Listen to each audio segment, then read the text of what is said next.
also in 1955, you had the murder of Emmett Till, 14-year-old black kid in Mississippi. And also in 1955, you had the events of Rosa Parks. So growing up, let's see, in 1957, you had school desegregation in Little Rock, Arkansas. Eisenhower sent the National Guard to escort 9 children. So growing up in the 50s, being a child, can you tell us what it was like growing up during those times, or what you recall the most? As far as in my own city, township, it was a close-knit township and predominantly run by blacks at the time. It would be considered similar to Tulsa because black people were flourishing. They had major businesses. We had cab companies, we had laundry cleaners, we had all different kinds of businesses. And as far as places for the younger kids to eat, we had a Dairy King and a Dairy Queen, which had fast foods. And as far as other places, I remember specifically where I grew up on the north side in Crockett, my favorite spot was Hatcher's Barbecue, which he had pulled pork, and his method of putting the barbecue sauce on the pork, he had a stick with a rag on it, tied around it. He would sop it in and just splash the barbecue sandwich with just plenty of barbecue sauce, which was tasteful. And we had Thompson's grocery store, which was a place where my mother and father had a charge account on the north side, and also a charge account for Hook's grocery store, which I fortunately was able to work at in my later years as a stocker and meat cutter, and I learned a lot from Lacey Hook, who was a Jewish guy who walked me through the ropes about handling business within the store. During a period of time, I've always worked lawn service. I had a couple of yards I took care of the neighborhood where older white guys and their wives really liked my work, and I catered to doing quality work. I also had a job of my own, which I would consider contract, where I was in the 7th, 8th, 9th grade. I was a window washer downtown. I had about 4 businesses. I washed the windows for them weekly, and then especially when they would have a rodeo window painters to come in and paint for special occasions, I would go and clean the windows after that. And that was my side considered business, because it was almost like a contract for a young kid like me. I want to walk you through a couple more events in the 60s. I actually got a screenshot for 1960. 1960 was a real significant year, as well as 62. I don't want to cut the interview to go find the thing from my screenshot, but in 61, you got John F. Kennedy taking office. And that's when everything pops off. You have the Bay of Pigs, first American in space, all of 61. You have the trade embargo on Cuba. The Vietnam War is officially over. I'm sorry, the Vietnam War is officially beginning, and the Peace Corps was being established. In your opinion, because you had a brother who went to Vietnam during this time, somewhere around this time, what was your opinion of these times? What was it like? Well, I've always followed history, and as far as politics in those days a little bit, because I was around my uncles, my father and mother, and the men in the family, they would discuss a lot, and I would always hang around listening But sometimes I wasn't supposed to be in the conversation, but my ears was always open. And I knew that changes was coming, and I knew certain people that they admired, like Kennedy, and in a certain way they admired Eisenhower for being the president who did serve in battle, and Kennedy who served in battle, not like presidents nowadays who never been to service, never been in battle, but they pretend to have deep connections with the process. That's right. I totally agree with that. 1962, I had a reference screenshot again. There's so many events that happened in 62. So but I'm gonna move forward to 63.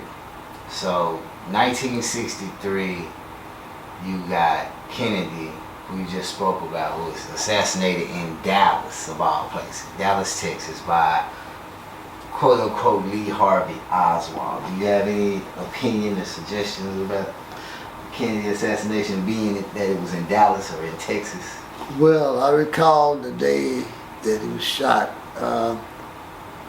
Around noon that day, we were on a lunch break. Came back to my history teacher class, Miss Merrill Lee Bowles, who was also my homeroom class teacher, who we would report to right after lunch, and then we would disassemble and go to our 1 o'clock class. When we came in from lunch, Mr. Bowles was having an attack, crying and sobbing, and she finally got herself together and explained to us that John Kennedy had been killed in Dallas. But the rest of the day, we were glued to the radio, and we didn't go to our first period evening class.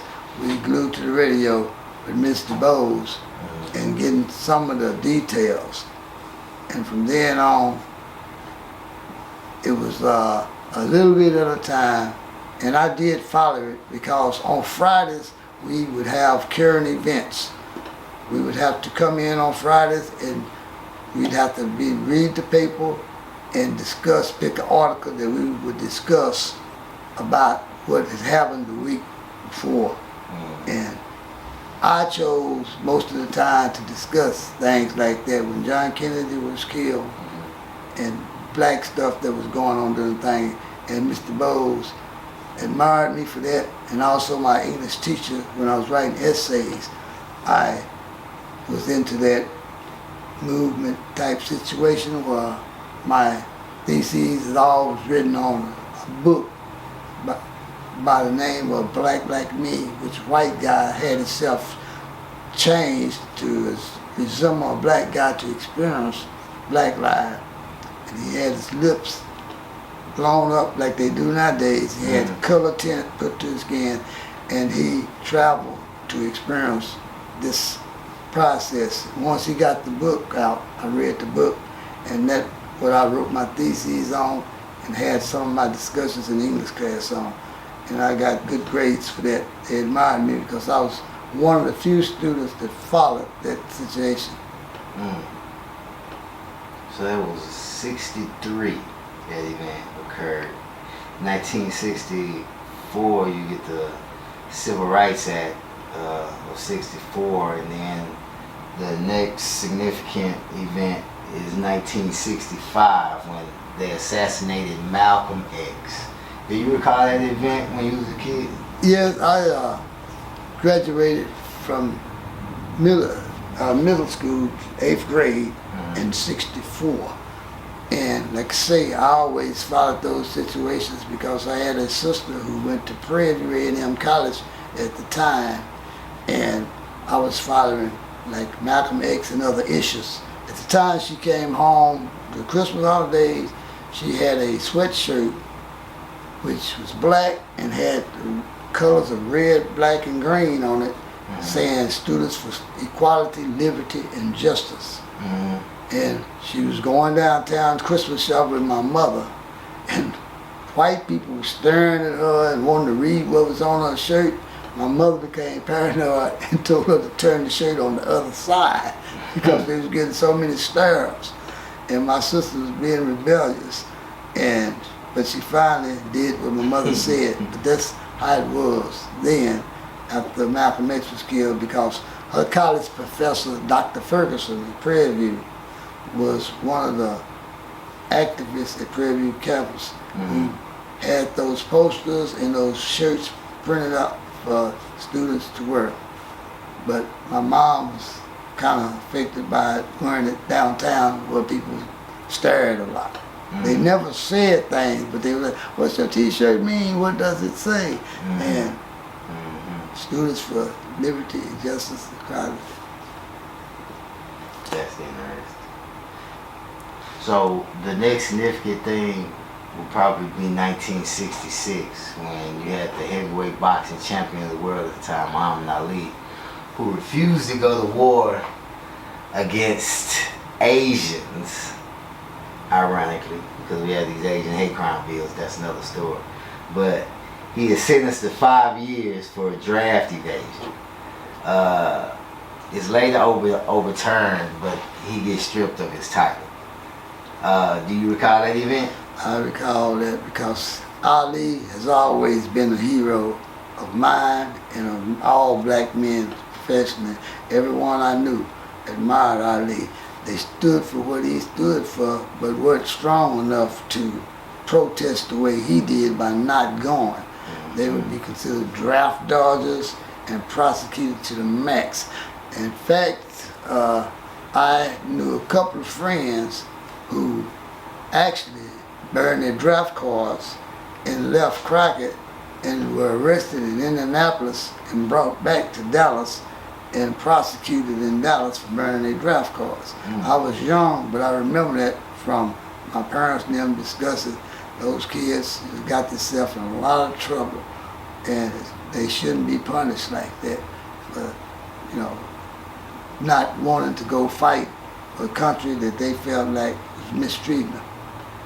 So that brings us to, that was 66, brings us to 1967. We have the first Super Bowl played, the Green Bay Packers versus the Kansas City Chiefs. Packers won 35-10, just in case people are curious. But in 67 also, we had the Detroit race riots, 159 cities nationwide actually. So do you recall the events, the time frame? You were what, a senior in 67, or you graduated in 68. I graduated. So you were a I was junior. aware of it because my parents always got the Houston Post paper and the Houston Chronicle paper that would be delivered.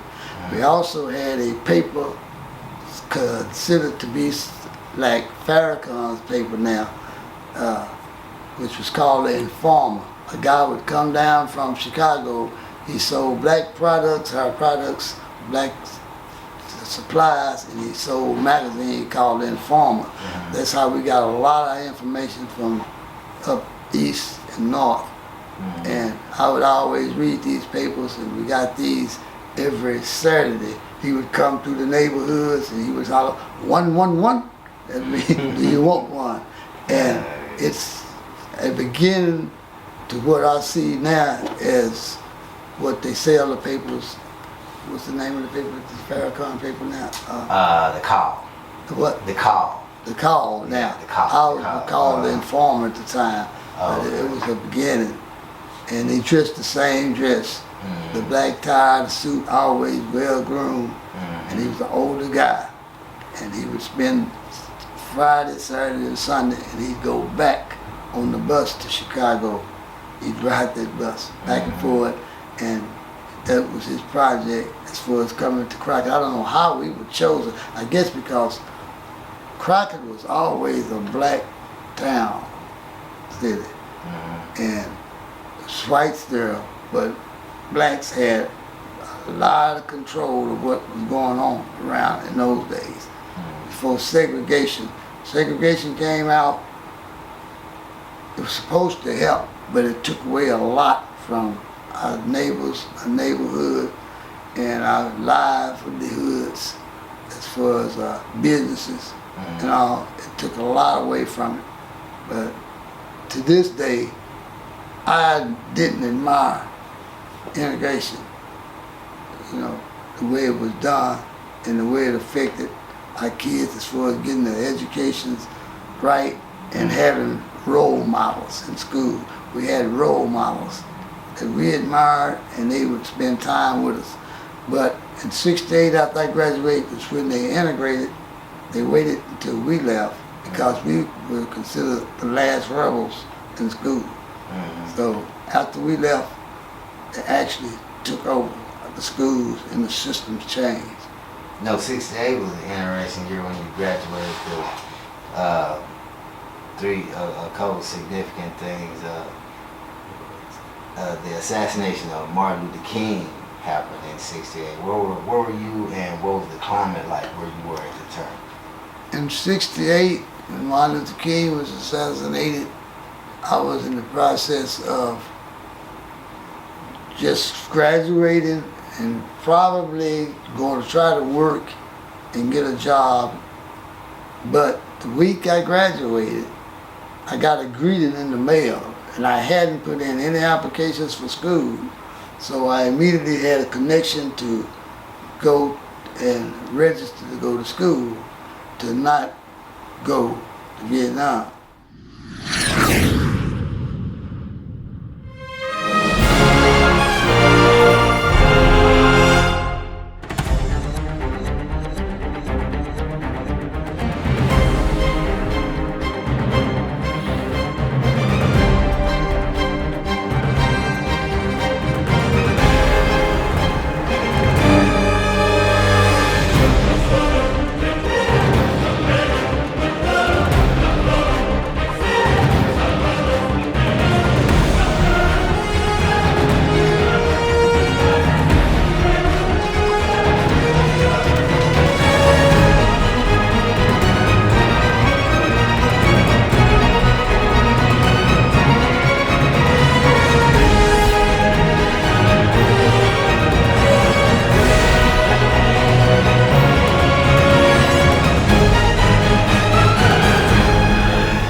As her mother getting married when she was a teenager when her mother actually married this guy, because I was still married to her mother when she was 8. We had a nice apartment, we dressed nice, Tamron had all the devices she wanted. As far as a shotgun, living raised in house, plus there are people out there who know, because I was well known and I was well liked and she was well liked. And day to day people want to know why, and I can't say nothing but I have no idea.